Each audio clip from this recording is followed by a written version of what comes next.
Hey guys, I apologize for it being so dark and misty. We are approaching the evening time now, but this just couldn't wait because we are on a mission. We are on a mission to not break the bank when going to a trunk show. All right, hear me out. There is a trunk show at Dances with Wool right now from Plies and Hellhounds. Now, first of all, how fantastic is that name?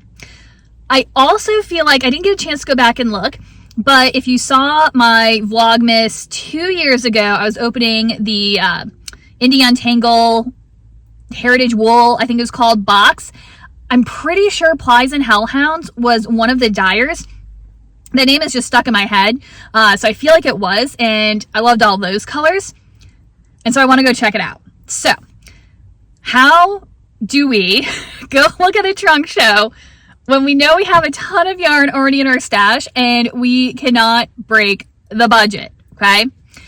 So first of all, Dances with Wool posted some pictures of their trunk show. I believe it was on Instagram. Beautiful jewel-toned colors. And they sent out their newsletter with a little bit of other information about the trunk show. So step number one, if you know there's going to be a dyer at a yarn shop, stalk that yarn shop's social media and their website. They might have more information up, maybe pictures of the show. And also to go ahead and take a look at the dyer's website just to see if their style meshes with yours. And again, solid or semi-solid jewel tones, right up my alley, unfortunately. But I also looked at their yarn bases. Now, it looks like there's going to be 3 bases that are going to be showcased at this event. One of them is a DK Polworth. I love Polworth. Oh my gosh. But it's DK weight. They also have a nylon with Corriedale for a sock yarn. Not Merino, Corriedale. Also love Corriedale. And then their other fingering weight, Merino, Yak, and Silk. Yak. A lot of Yak bases are not like the cream or white that most undyed wools are. Usually they're like a slight brown base, which when you dye over top of it gives you this really deep, rich color that you just, I mean, you can, but you really can't. You can't get that on a yarn that starts out as a white or a cream. It's gorgeous, and it's soft, and it's drapey, and there's usually more yardage, especially with the silk in there, so I'm excited to see. It didn't have the yardage listed on the Dances with Wool list. I did not look at it at the website. I should have, but I got really excited and went on. So with 3 delectable bases, how do you not go in and buy everything in sight? You make a plan, okay? You have to make a plan. The first thing that really helped me is I went on my Ravelry page. So if you remember, Dirt Floor Fibers, I created a bunch of bundles that organized all of kind of my favorite patterns into bundles. I already said that, but into categories, right? And so the first one I went to, because they had that DK Polworth, is I went to my DK selection. Now, most of the projects that I had in there, because it's a heavier yarn, a heavier weight, you don't have as much yardage. And so the projects you don't get as much bang for your buck. Now you're going to get a heavier, thicker, finished item, there you go, out of a DK, which a lot of times might what you're looking for, a nice cowl, a nice shawl, a nice sweater. But if you're going on a budget, there aren't a lot of one skein DK projects that are larger, right? Now I do have one, at least one in my DK projects. I'll pop up a picture if I can. I can't remember the name of it, but I'll put it on the screen or I'll put it down below, where it's like a narrow brioche, I think it's brioche, scarf. And in the pattern, you can either hold a lace weight, like a lace weight fuzzy with a fingering to get a DK weight, or you can just use DK. But because of the yardage that you need, I'm thinking you're going to need at least 2 DK skeins in order to make that one scarf. So if something DK is out of the budget, or something with 2 skeins is out of the budget, you might want to go and look at the fingering weight category.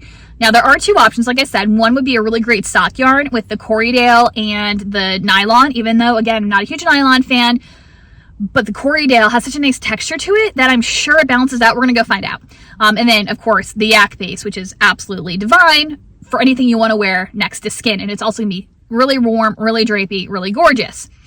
So the two places that I looked were, number one, my 2-color projects.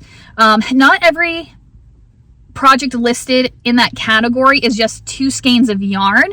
There are a lot of them where you need 2 of each color, 2 of one color, and 1 of the other color.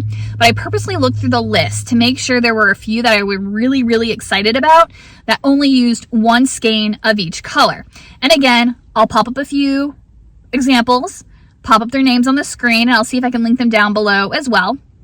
Because if you can find, well, it depends on what you really want. I mean, you could do 2 colors that are very similar and have something really subtle, or if they have 2 colors that are a pop, that's going to work really, really great for a 2-color project. So that's kind of what I'm looking for in the back of my mind. I think I'm more into pop than subtle right now.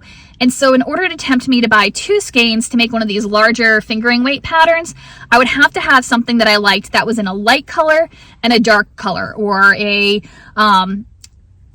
dark and bright. So I need some sort of like duality between the 2 of them in order to tempt me to buy 2 skeins. The other location that I looked was my 1 skein project bundle. And then that way I did notice too that I do have a lot of projects in there that I think would look really great in a yak base. And so if I just found 1 color that really spoke to me, 1 color could also be an option. Now, of course, just because you're going to a trunk show and you think it's a dyer you're going to love and there's bases that you're going to love, that doesn't mean you have to walk out with yarn. The other really great thing about trunk shows is that you get the opportunity to kind of test out the yarn in person. And so you get a chance to see, are the colors something that I like? You know, the way something is dyed, is it gonna, if it's variegated, is it gonna stripe? Is it gonna speckle? How is that going to look? And then you can see the actual feel of the skeins. You can then write what colors you like. I like to take a picture of it as well.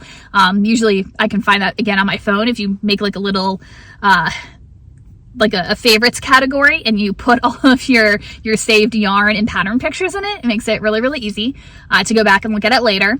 And so that way you can test out the yarns, you can feel them, you can see the colors in person. And then that way later on, when you're looking for yarn, whether it is you just need 1 skein, or maybe you want to make a full project out of it, maybe you're going to do a sweater's quantity of something, you already know what bases you like. And that way you feel more comfortable going online and ordering online sight unseen, because you've already tested it in person. And so you trust the dyer has a base that you're going to enjoy, because every base is not the same. So we're going to go inside and see what Plies and Hellhounds has in store for us. Yeah, I had you in the searching for, there you are.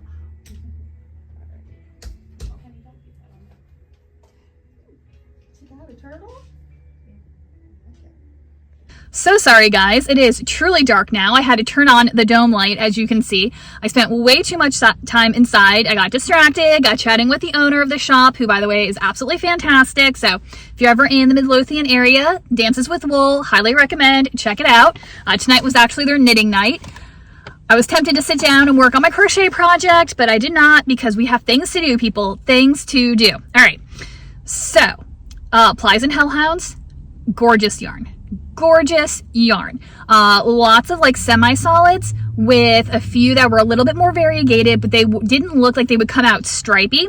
It looked like it would be nicely spread out, especially if you were to alternate 2 skeins. So really something that I would absolutely recommend. They do a beautiful job on their yarns. So what did our options look like? The Polworth DK, fantastic. It is a little bit more shapy, so if you are sensitive, it might not be your favorite. It is a little bit coarser, but I really think it would make a great sweater or something like a hat, something that's going to be a little bit more hard wearing. It's not going to be as drapey as like a merino or something with some silk in it, but it's a really pretty yarn. Unfortunately, it only had like 200 and I think like 46 yards in it, which is pretty standard for DK yarn, so that's not disappointing. It was just, I think I would have needed 2 skeins for that little scarflet that I was looking at. And I also didn't feel like it was the right feel for it.